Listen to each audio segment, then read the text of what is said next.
ariko subwiye n'ikintu ngiye gutangira ko ibyo ngiye gutangirira iki iby'imyenda ko ibyo ngiye gutangirira wibwiwe n'iki oya babayeho oya nibyo ngiye gutangirira ukuntu ukavuze ni mujye mubona umuntu yambara ikanzu ya miliyoni nibaza aho ibintu biva so kubivuga je konzi kutahanyura ibyo ngibyo byo bikaza kumara iki ntabwo nyine twakora mu buryo batabona ko twabivuga oya yego reka nta kubivuga n'ibyo nta kibazo mfite we ko wabivuga ugasa nk'ukweshoninga generally ariko abantu bakamenya ingufu afite mbere na mbere yewe ngiye kumanza mugire gitanga iwacu baranamuhamagaye baramushaka yivuganira na mwenye baramuhamagara reka manze ngira ndabizi ubu ibyo urimo ndabizi mafi ariko yanakurongora kandi akurongo se bitwaye ntabwo twarongorwa nonaha gutyo ngora ngize amahirwe ariko uriya mwana ndarurongo tutabarega ari mu bintu uko ari intuza turi gusa nashaka nuko amaze karira ariko nta gisa twaye ariko none reka ifaranga nta kintu nizere ko imodoka irahanganza ibona kurambaye labiko karakanda muri bete kuzana imodoka kwitwafira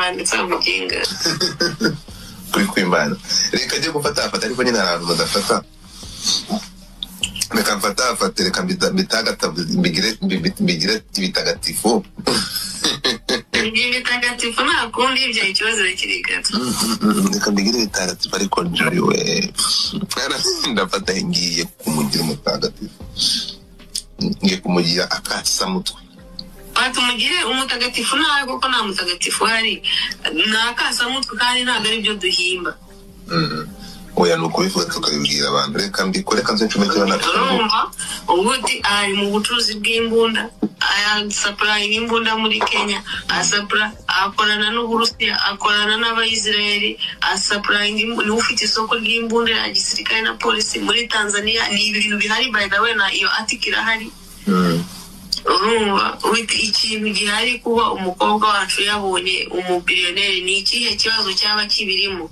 ahubwo uvuga uti Johnny waje ukabitubwira ukatwemerera uyu mugabo ko afite imbaraga ikibazo cyaba gihari ni iki so kubivuga je konzi kutahanyura ibyo ngibyo byo bikaza kumara iki ntabwo nyine twakora mu buryo batabona ko twabivuga oya yego reka nta kubivuga n'ibyo nta kibazo mfite we ko wabivuga ugasa nk'ukweshoninga generally ariko abantu bakamenya ingufu afite mbere na mbere yewe ngiye kumanza mugire gitanga iwacu baranamuhamagaye baramushaka yivuganira na mwenye baramuhamagara ibyo ndabizera na kwinde niyo mpamvu ibyo ni ibintu bazi bahubwo mu mutwe wabo amahirwe bafite ahubwo vuga ngo iwabo muri Tanzania bizi ngo baraza kubyemera ntabwo baraza kumushyiraho pressure kuri njyewe kuko bazagira ngo ni ikizo icyo nicyo kibazo gihari kuba byamenyekanye hakiri kare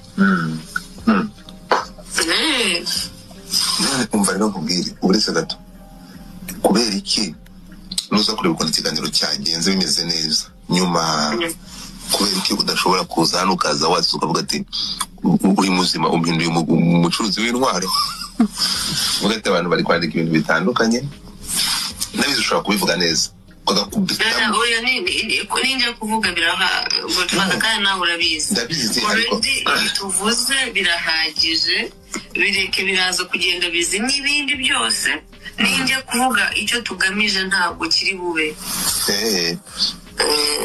urareka uhinduka umucuruzi w'intwaro urimo muraringashyizemo akose ngo hari icyo gatwaye burya kubwira abaturage ko bahita babonaho amafaranga y'imyenda yanjye ava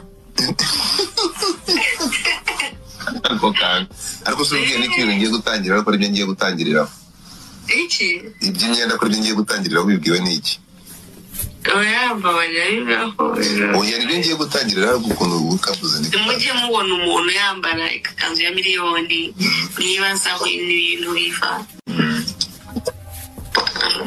abafeministe bamaze guteramo agatebe bayi inshuti yanjye ndabizi ndagushumika icyo ubonye biri ngombwa ukabona biri ngombwa wahita unyura hara kuri ndakubwira wereka nanjye nerema agatebe barakurongoye komenti ntabwo narongorwa reka manze ngira ndabizi ubu ibyo urimo ndabizi Mafi ariko yanakurongora kandi akurongora se bitwaye. Ntabwo twarongorwa nonaha gutyo. Gora ngize amahirwe ariko uriya mwana ndandarumva ngo twabari ari mu bintu uko ari intuza. Turi gusa nashaka. Nuko amaze kabiri ariko nta nicyo twayareka. None se reka ifaranga ntakira. Nize ko imodoka iranganza ibona. Kuramba kuri labiko karakanda muri cyo kuzana imodoka ikufira. Abandi samukinga. Kuri kwimana. Reka je gufata ariko nyine abantu badafata. Reka mfata reka mbitaga mbigire ibitagatifu. Ibitagatifu nta kundi ibyo ikibazo kirigata. Reka mbigire ibitagatifu ariko njori we. Ndafata ngiye kumugira umutagatifu. Ngiye kumugira akasamutwe. Batumugire umutagatifu nawe kuko nta mutagatifu hari. Nakasamutwe kandi ntabwo ari byo duhimba. Oya nuko bivuga tukabibwira abantu reka mbikore kanze ncumekera urumva ubuti ari mu bucuruzi bw'imbunda aya supplying imbunda muri Kenya asapra akorana n'Uburusiya akorana n'Abayisraeli supplying ni ufite isoko ry'imbunda ya gisirikare na polisi muri Tanzania ni ibintu bihari by the way na iyo atikira hari urumva ikintu gihari kuba umukobwa wacu yabonye umubillionaire ni ikihe kibazo cyaba kibirimo aho kuvuga uti Johnny waje ukabitubwira ukatwemerera uyu mugabo ko afite imbaraga ikibazo cyaba gihari ni iki ese kubivuga je konzi kutahanyura ibindi byo bikaza kumara iki ntabwo nyine twakora mu buryo batabona ko twabivuga yego reka nta kubivuga nabona nta kibazo mfite we ko wabivuga ugasa nk'ukweshoninga generally ariko abantu bakamenya ingufu afite mbere na mbere yewe ngiye kumanza mugira gitanga iwacu baranamuhamagaye baramushaka yivuganira na mwenye baramuhamagara ibyo ndabizera nakwinde niyo mpamvu ibyo ndi ibintu bazi bahubwo mu mutwe wabo amahirwe bafite ahubwo vuga ngo iwabo muri Tanzania bizi ngo baraza kubyemera ntabwo baraza kumushyiraho pressure kuri njyewe kuko bazagira ngo ni ikizo icyo nicyo kibazo gihari kuba byamenyekanye hakiri kare umva rero nkubwire uretse gato kubera iki nuza kureba ukuntu ikiganiro cyagenze bimeze neza nyuma kubera iki udashobora kuza hano ukaza watse ukavuga ati uri muzima umpinduye umucuruzi w'intwaro uvuga ati abantu bari kwandika ibintu bitandukanye nabizi ushobora kubivuga neza oya ninjya kuvuga biraha ngo twaza kandi nawe urabizi tuvuze birahagije bireke biraza kugenda bizi n'ibindi byose ninjya kuvuga icyo tugamije ntabwo kiri bube urareka uhinduka umucuruzi w'intwaro ureba muraringashyizemo akose ngo hari icyo gatwaye burya kubwira abaturage ko bahita babonaho amafaranga y'imyenda yanjye ava ariko se ubwiye n'ikintu ngiye gutangira ariko aribyo ngiye gutangiriraho iki iby'imyenda ko aribyo ngiye gutangiriraho bibwiwe n'iki oya nibyo ngiye gutangiriraho ukuntu ukavuze mujye mubona umuntu yambara ikanzu ya miliyoni nibaza aho ibintu biva abafeministe bamaze guteramo agatebe bayi inshuti yanjye ndabizi ndagushumika icyo ubonye biri ngombwa ukabona biri ngombwa wahita unyura hara kuri ndakubwira wereka nanjye neremo agatebe okay ngo bimeze bite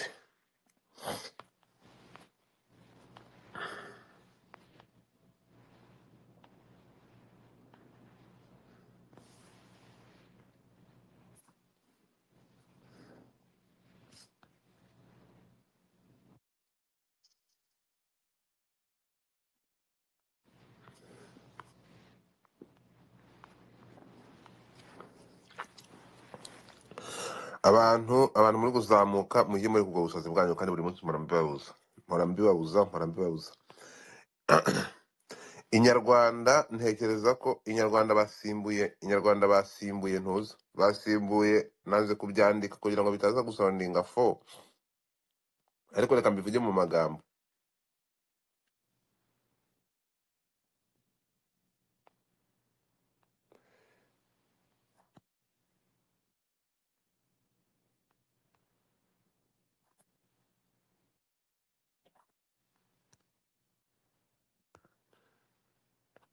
reka mbivuge mu magambo ameze atya.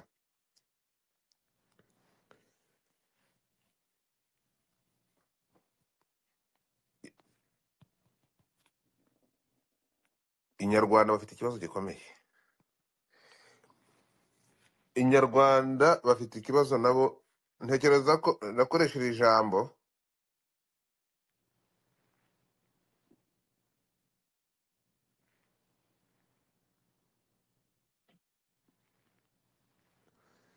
Inyarwanda yasimbuye fata ku mavuta, cyangwa Inyarwanda irashaka gusimbura, iri gukora ibintu nk'ibya YouTube, nk'iby'aya ma YouTube ahungeta abantu.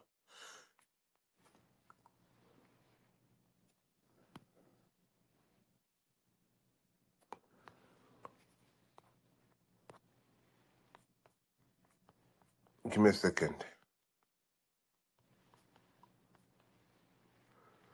Murinda mwashyira umuntu ku nkeke kugira ngo agere n'aho avuga ngo account yabaye hacked kubera iki?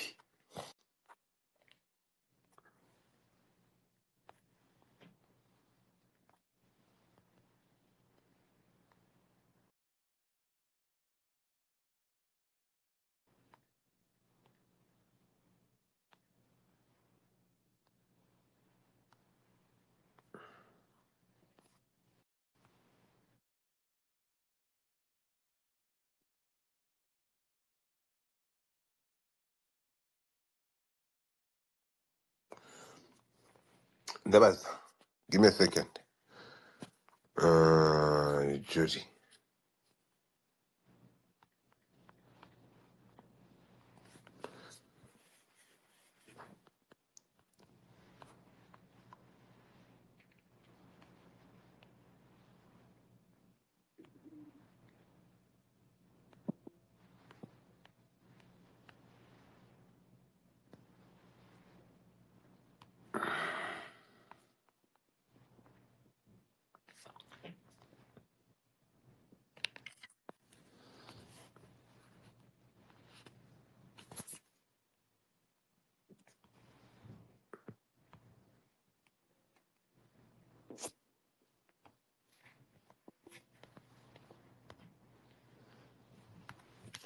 Okay. Iyi nkuru ni iki gihuha byazanywe n'umuntu bita Dekati, ko Mutesi Jolly akundana n'umugabo bita Saidi wo muri Tanzania.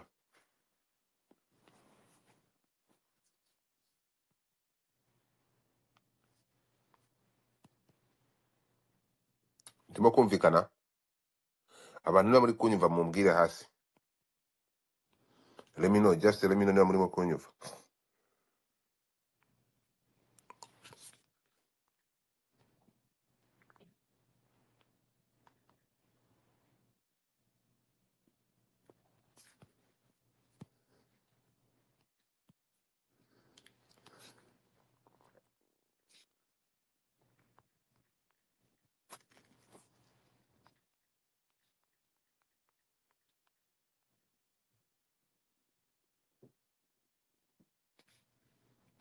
Yasimbuye.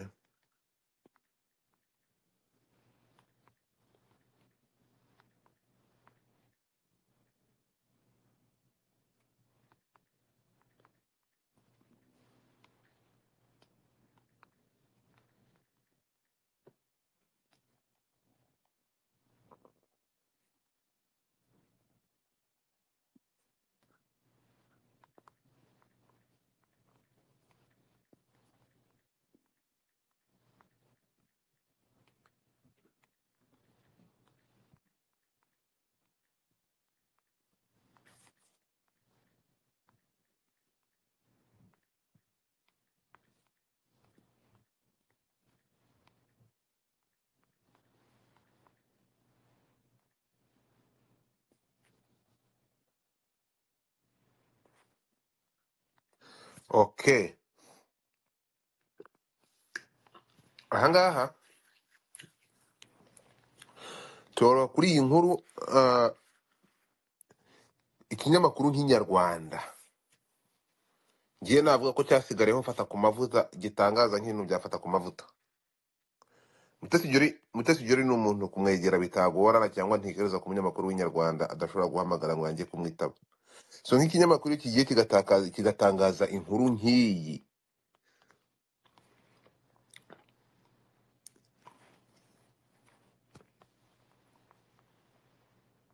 ikinyamakuru gikurikirwa n'abantu bose,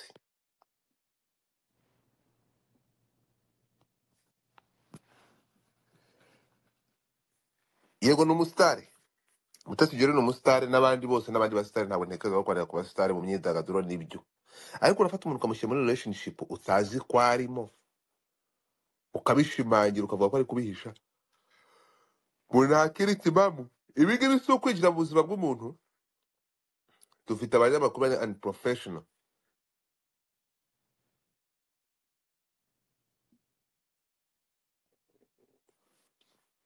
Umwana arajya kwisobanura, umuntu arajya kwisobanura asobanura ko konti yari yabaye hacked.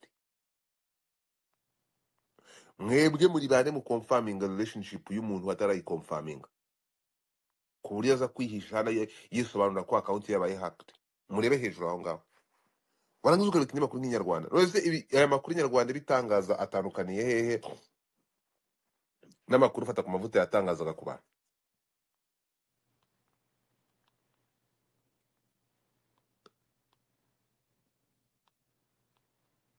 Relationship y'umuntu, igihe umuntu atarayitangaza ngo abishyire hanze, mwebwe muri bande mujya gucukumbura mugashyira ibintu ku mugaragaro, nyir'ubwite atishyiriye ku mugaragaro. Aha ngaha ni ugutwara ituze rya rubanda.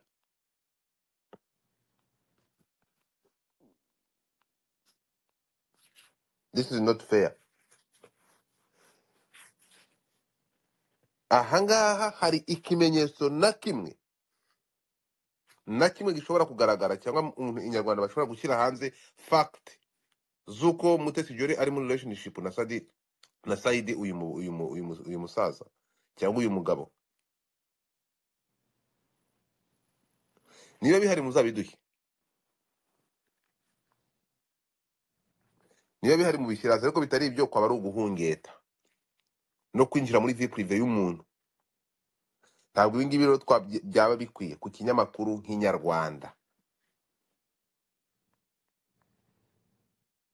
Yabaye hacked kubera abantu bari gukonfaminga relationship arimo kandi atayirimo. Reka twemere ko yaba irimo, mwebwe muri bane mujye gutangaza relationship yundi.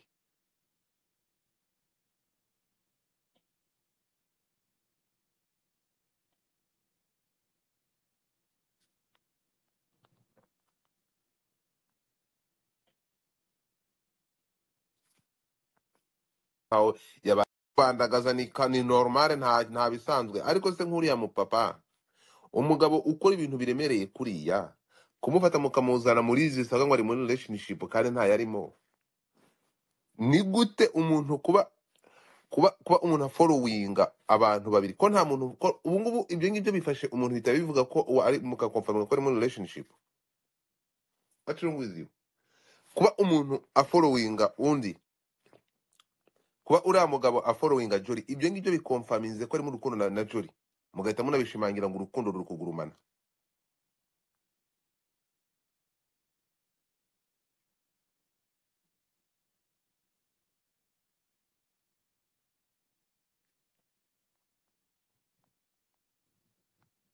Urumva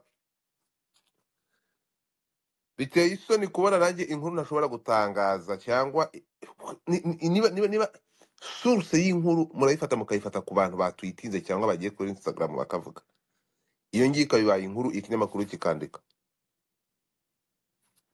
Sindi bubye ko ikinyamakuru kitari professional, ariko mufite abanyamakuru b'ibigoryi bandika ubusa. Hari ahantu mwigeze kubona amupostinga, hari ahantu mwabonye amutera imitoma cyangwa amuvuga kabazi?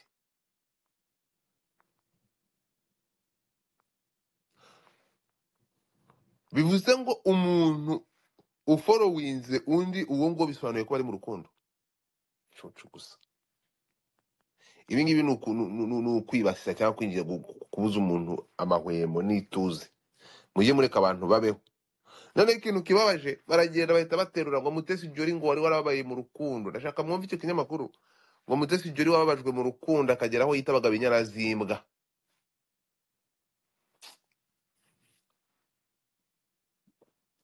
Njye nagize niganga ndavuga ko se nifata ku mavuta usigaye gukorera inyarwanda yaba yaragarutse akagaruka mu yindi shusho yo gukorera inyarwanda tuba tutabizi.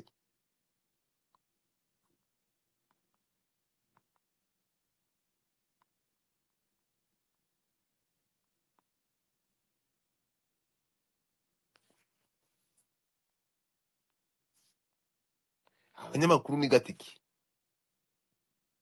Yagiye Oxford ntimwigeze mwandika.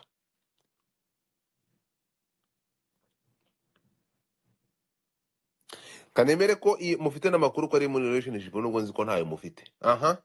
Hanyuma mwinjira kubanza kuvuga ko uyu muntu yababajwe mu rukundo. Mumbwira umuntu watundanye na Mutesi Jolly akamubabaza ku buryo mubizi muvuga ko kongeramo ko yababajwe yangiza akita abantu inyana zimbwa.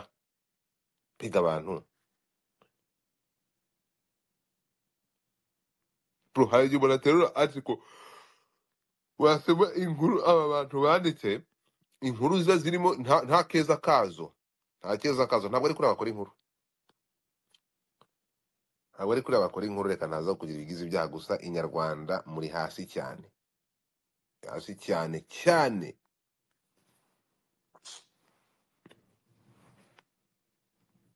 Tekereza ko niyo account ya Mutesi Jolly itigeze iba hacked.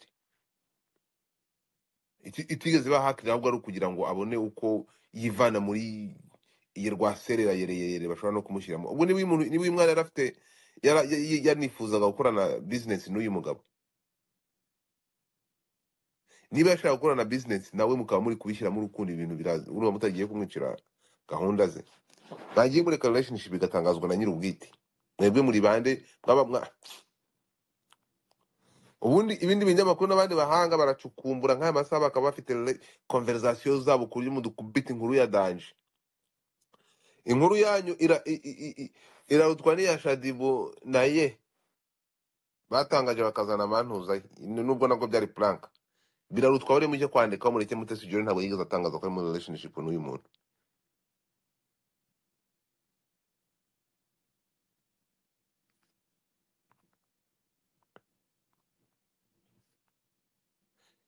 Niyo mpamvu mubona dusigaye twikorera article cyangwa inkuru zo hanze. Mureke aya mandwa tuyasigemo inyarwanda, ikinyamakuru nk'inyarwanda.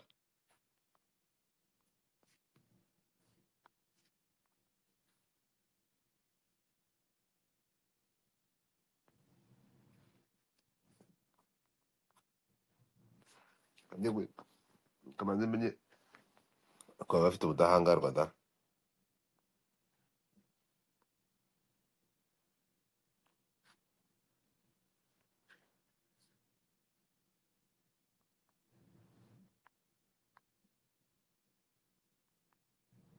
Mhm.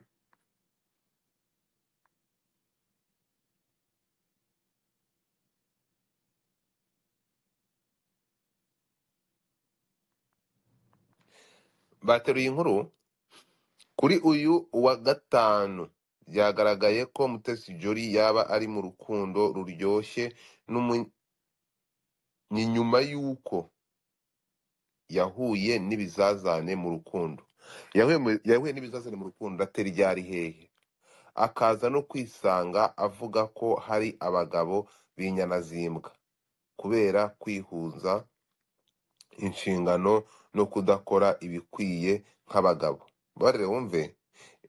Mubarire wumve gahunda cyangwa target kwari ukuvuga ko Mutesi Jolly ari muri relationship cyangwa target hano kwari ukuvuga ko Mutesi Jolly mwashaka kuzura kaboze.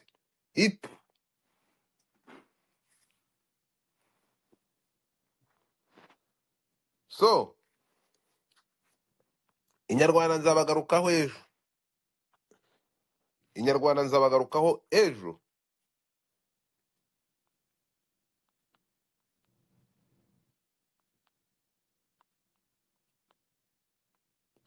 My friend,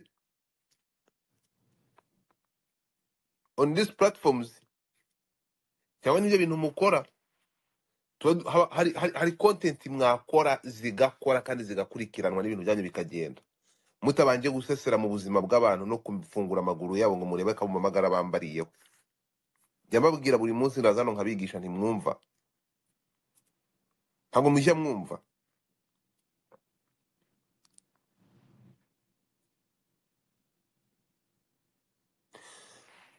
Ntabwo wambwira ko ushobora gufata content n'ibinyamakuru bimaze imyaka n'imyaka, content ikaba iyo kwinjira mu buzima bw'abantu no kujya kubacukumbura, mukajya kubacukumbura, mukajya kuzana vie prive zabo batashyize hanze, ku buryo umukobwa asigara ahangaha aza kubeshya. Ntabwo ntekereza ko Mutesi Jolly account yabaye hacked. Ntabwo Mutesi Jolly account yabaye hacked, ndababwiza ukuri. It's what I thought, niko bitekereza. Ibi ngibi yavuze nawe yatubeshye.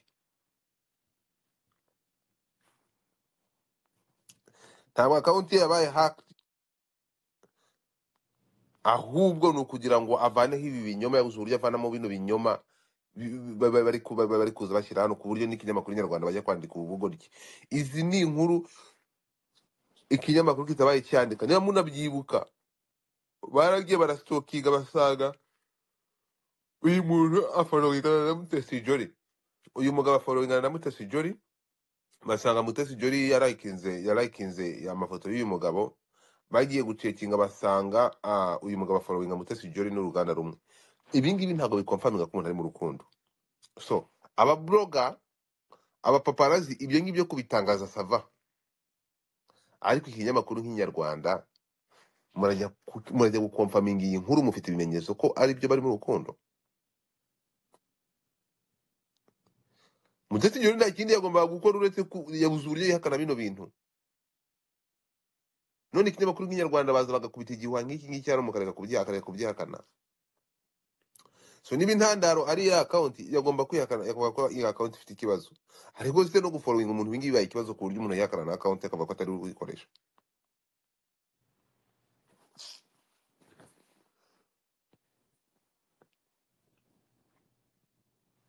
Ewe,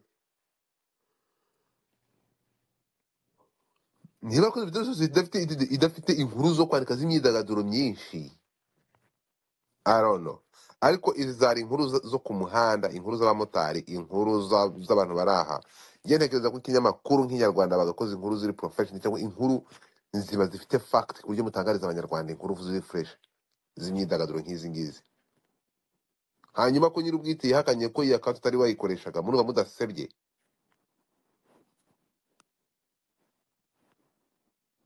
Bivuye mu ba YouTubers, bigeze mu binyamakuru nk'ibi ngibi biri registered, ibinyamakuru dufite tureberaho, twakabaye tujya gushakaho source y'inkuru. Namwe mutangiye kwinjira muri vie prive z'abantu. None ko bafunze Fata ku mavuta bagafunga n'abandi, abangaba ibi binyamakuru bazabifunga bireke gukora se? Namwe muhereza inzego akazi. Ibintu ibinyamakuru biba byanditse ni nonsense. Mwari gutegereza nyir'ubwite. Ntabwo ntekereza ko ari umunyamakuru w'inyarwanda wahamagara Mutesi Jolly ngo areke kumwitaba. Verisiyo yaguhaye ukagendana nayo.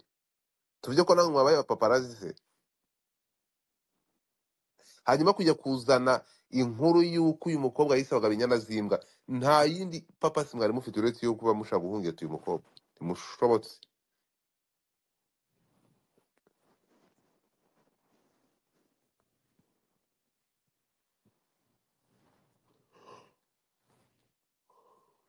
Uyu mukobwa ari mu bantu bakominika, bafite communication, accepting, bafite umwanya ashobora kwitaba umuntu uwo ari we wese ushaka kumugira ikintu amenya. Ariko niba nari uko nta basitari bafatika dufite, murajya ku muntu ugaterura nk'inkwi ukayimukubitaho hariya. Kuki batibigi bakaba bategeka ikinyamakuru kigasaba imbabazi bakanabisiba? Mureke kwinjira mu buzima bw'abantu. Wenyo kwakundana na so mwaraje murabyandika murabitangaza.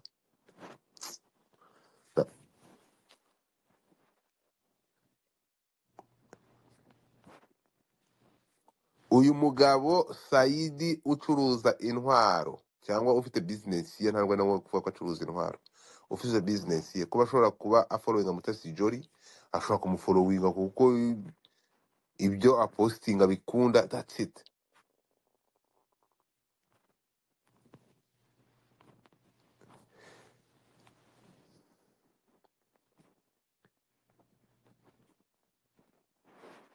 ngo bamushaka inkuru zitwika.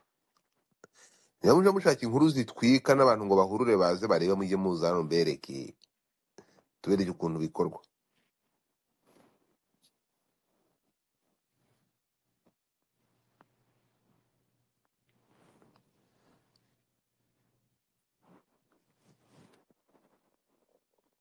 Ya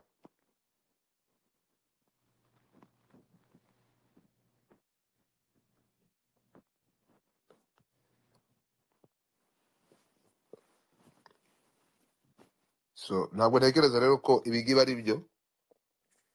Ntabwo mvuga ko ari byo ko Mutesi atari muri relationship n'uyu mugabo, ko ntabwo ngenda umuvugizi wa Mutesi Jolly, nta nubwo namenya ko ari muri relationship atariyo, ariko kubona abyuka mu gitondo akaza akamagana cyangwa akajya akihakana akawunti ye ya Instagram bitewe n'ibihuha muri kugenda mutambutsa, ni ukumubuza ituze rye, ni ukumubuza amahoro ye. Ntabwo yigeze bakonfaminga ko ari muri relationship na Saidi.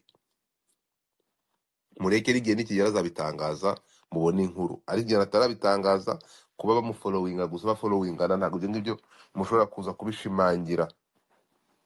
Ese mubwiwe n'iki ko uyu mupapa adafite umuryango? Mubwiwe n'iki ko Saidi adafite umuryango ku buryo mushobora kuzanga mugahita mushimangira? Mbere yuko mwandika inkuru nk'ingi mubona ingaruka bishobora kugira hagati ya friendship yabo na partnership yabo bafitanye, bashobora kuba banakorana. Mutekereza ko niba abantu bakorana business mutari gushaka kubavangira cyangwa kwinjira muri business zabo? Ikinyamakuru nk'inyarwanda niba mushobora kumva ko ntabwo abantu bahuzwa n'ikindi, kuki mwumvishe ko batafollowingana kuko bafitanye partnership y'akazi? Mubona abakobwa bacu badashoboye ku buryo bashobora guhura n'abandi bantu bahujwe n'akazi apana urukundo? Mubona nta kindi kintu batanga kitari umubiri ku buryo nta kindi kintu cyahuza abantu? Stupid people. Mutesi Jolly ni umukobwa ukoresha ubwonko mbere yuko akoresha nta kindi kintu ashobora kwafodinga ku meza uretse urukundo n'umubiri.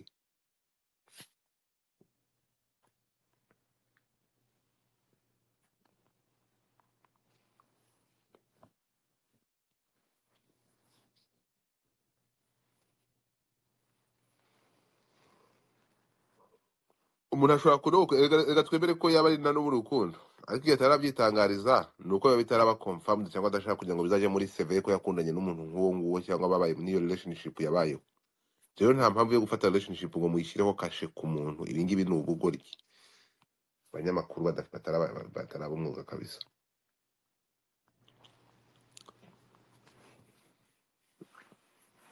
Naje gusanga ngomba gukora content zo hanze, content zindi zitandukanye, kuko content zacu ziba ziteye iseseme. Ubu nanjye mpurure ngende njye kwanira mu Mutesi Jolly mu rukundo na Saidi, nzi ko ari ibintu bigiye kubuza umuntu guhungeta umuntu. Ubu ngubu uzi ko habayeho kwamagana ama YouTubers aba bantu bakora ku ma YouTubers biyita abanyamakuru bakora ubugoryi. Tuzafata umwaka yo kwamagana n'ibinyamakuru bifite ibyangombwa byo muri RDB. Ababloga we n'umuntu yaguruka nabo, ariko se ikinyamakuru nk'inyarwanda mwandike inkuru mudahagazeho namwe. Ubu hazabaho intambara yo kugurukana nabyo.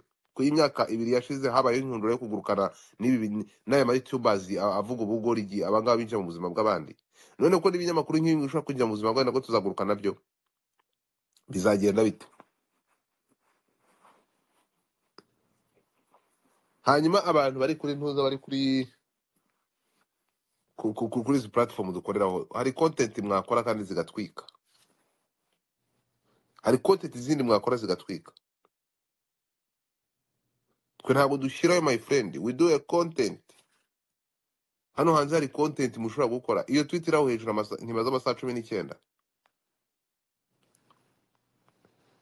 ntimaze amasaha 19, imaze ifite views zingahe? Tambuka muri audience muri community y'abanyarwanda n'abantu muvuga ururimi rumwe, unyereke tweet ifite views 800 mu masaha 19, ifite retweet 520, ifite murebe, ifite like 3000. Sivyo nakoze mu masaha 19 ashize. Hari content mushobora gukora, hari ibintu mwa posting mutabanje kwinjira mu buzima bw'abantu cyangwa mu buhungete muvuga ko umuntu ari mu relationship nta yarimo.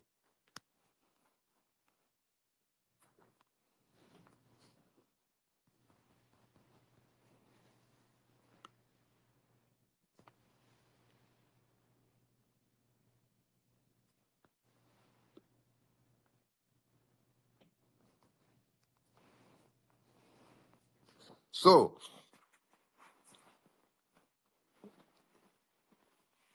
Inyarwanda yasimbuye fata ku mavuta.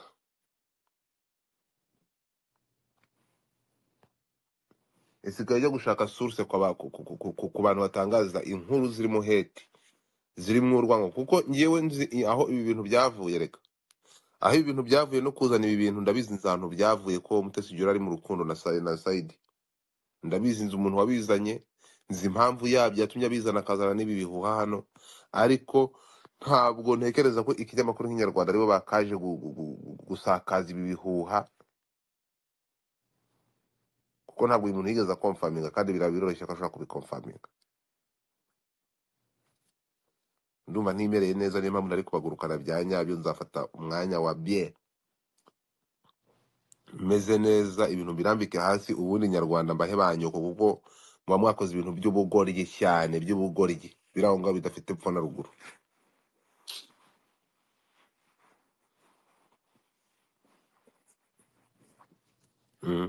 Ntabwo iyi ngiyi ati ko mwakabaye muhereza Abanyarwanda, hari ibintu byinshi mwakwandika, utari kuza gukora ubwo bugoryi.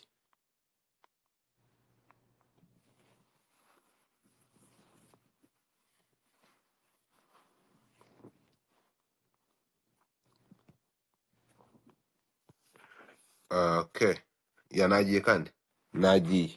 Iyi nkuru nzayivugaho ejo neza bien, nzayivugaho ejo nibwo nzaba mfite umwanya uhagije. Tomorrow will be here, mbabwira imva n'imvano, impamvu iki kintu bakizanye bakagikubitaha, bikaba biri gutwara izi mbaraga. Hanyuma abantu mwese mukiri inyuma, ninjye namwe. Ariya Kuru nzagukanda ijisho, uri igicucu, uri igicucu cyane. Wait for me. Impamvu y'ibi byose aho biva ndahazi.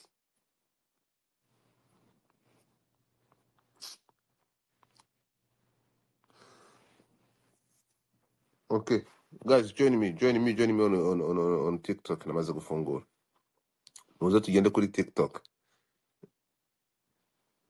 where we can talk, tukavuga, abantu bakaganira biri fresh more than here. Tuganira ibintu bitarimo kwinjira mu buzima bw'abantu. Hano kuri izi platform hari ama content mushobora gukora kandi agatwika bikagenda fresh.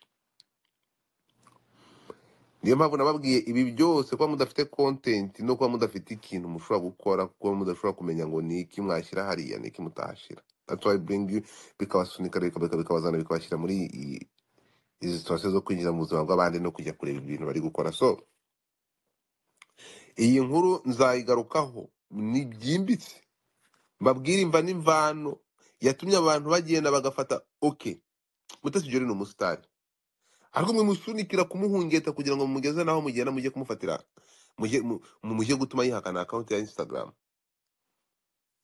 Kuba umuntu aziranye n'undi ni ikintu kimwe, kuba bashobora kugirana partnership y'imikoranire ni ikintu kimwe. Mutesi Jolly ni umuntu ukora, my friend. Mutesi Jolly ni umuntu ukora ku buryo kuba bashobora kugirana business n'uyu mugabo bagakora, ntabwo ibyo ngibyo binjiza muri relationship.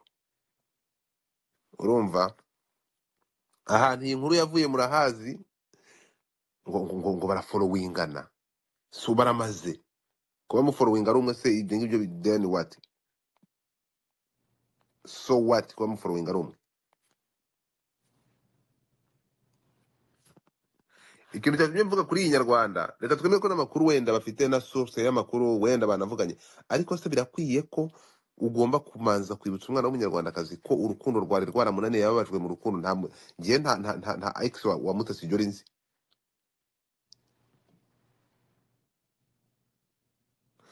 Mukagenda mukibutsa abantu ngo ko yisabaga binyana zimbwa. Inyarwanda mufate muzumba zose, mufate urutoki rurerure. Abanyamakuru b'inyarwanda rubinjire. Urumva rumazi y'iyi nkuru ahantu yavuye murahazi, umuntu wazanye iyi rumazi muramuzi. Kubona rero ikinyamakuru nk'inyarwanda kigenda kigaterura inkuru idasesenguye, cyangwa bakayikorera ubusesenguzi cyangwa bakayishakaho amakuru nka zimwe fata ku mavuta yakoraga mufate musumba zose. Urumva nta banyamakuru babarimo kabisa, abanyamakuru babarimo mwakabaye mutegereza nyir'ubwite akitangariza amakuru. Hari uburyo bwinshi cyane umuntu ashobora gutangaza nk'amakuru ko ari muri relationship, yaba mu bikorwa, yaba mu kwandika, yaba muri sign yakoze mu mubano w'uwo muntu mukabibona. Ntabwo byigeze biba uretse uriya mugabo kuba following Mutesi Jolly. Mutesi Jolly ni umuntu ukora ibikorwa bitandukanye, maybe bari gukora bafitanye akazi bakoramo, bafitanye partnership. Ibyo ngibyo uriya ni umugabo. Ese mwafashe umwanya mujya kureba niba Saidi ko ari umuntu mukuru, ko atari muri relationship cyangwa adafite umuryango? Ntabwo mvuze ngo mugende mujye kwaka permission Mutesi Jolly muze gutangaza nk'ikinyamakuru muze gutangaza ibya relationship ye. Oya, ni icyamamare, twese dufite amakuru twayatangaza, twese dufite amakuru twa breaking news. Ariko se hari sign n'iyi nimwe mushobora mwagendeye uretse kuba abafollowingana? Ibara bere gusa.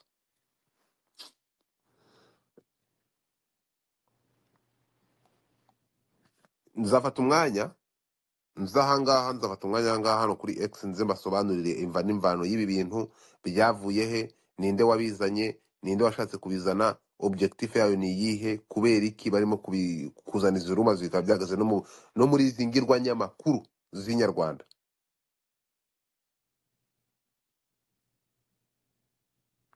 Akose nta yindi content dufite, nta zindi nkuru zakwandikwa uretse kwinjira mu makariso y'abantu no kujya kureba ibyo bari gukoresha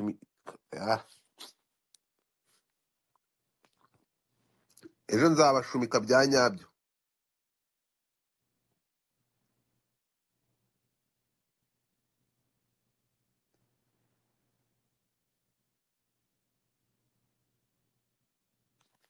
Kanguhe nyoko, kankuboroke mabera nyoko, kanguhe nyoko, we nagutumuye. Ntabwo mfite umwanya wo guta ku bantu bandika ubugoryi nkawe.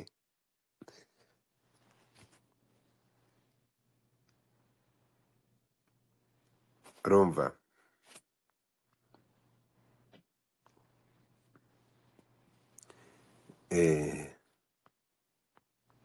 So ngayo nguko reka macike abakomeza muze kuri TikTok. Ahangaho namaze kuhatira ishanga, ubu nagiye. Wowe waje ukabwanuka ukavuga ubusa nkuriye block. Ubu ngubu uriye umwaka wo kuribwa block y'uyu munsi kuwa gatanu. Muze tujye muri Team No Sleep kuri TikTok. Ibyibi ngibi ni iyi nkuru. Ejo Inyarwanda nzabanika kuko nzaba mfite amakuru. Ejo nzaza ngaha mbivuge byose, mbereke imva n'imvano y'ibi bintu, ahantu byavuye n'impamvu n'icyo bagamije. Listen to me. N'icyo aba baginga bagamije bazanye iki gihuha. Kuba Mutesi Jolly cyo kuba muri relationship aramaze, nashaka yihemo, ariko ntabwo mwebwe mufitanye nawe isano kugira ngo mujye kuyitangaza kandi dafite fact. Ku buryo umwana umukobwa rigabuza amahoro yagiye kuvuga ko yabuze account ya Instagram bayihakinze. Ntabwo account ya Mutesi Jolly nawe ntatubeshye, ntabwo bigeze bayihakinga. Was not being hacked. Ariko si kuki mutuma umuntu mumuhungeta kugeza naho ajya kwihakana platforms ko atari we uri kuyikoresha. Ntabwo bigeze bayihakinga. Ariko ibintu muri kumurundaho ntabwo ari byo byamucanze. Mureke kumuhungeta muvuga ko ari muri relationship. Ntabwo ayirimo. Kandi iyo yaba yirimo ntabwo ari mwebwe mugomba kuyimutangariza, my friend. Mugire umunsi mwiza. Ejo nzabigarukaho byimbitse kandi amakuru sinzayarambika hasi. N'impamvu Dekati yazanye iyi nkuru mwese muzamenya impamvu yaje akabirunda ahangaha. Mugire umunsi mwiza. Munsange kuri TikTok.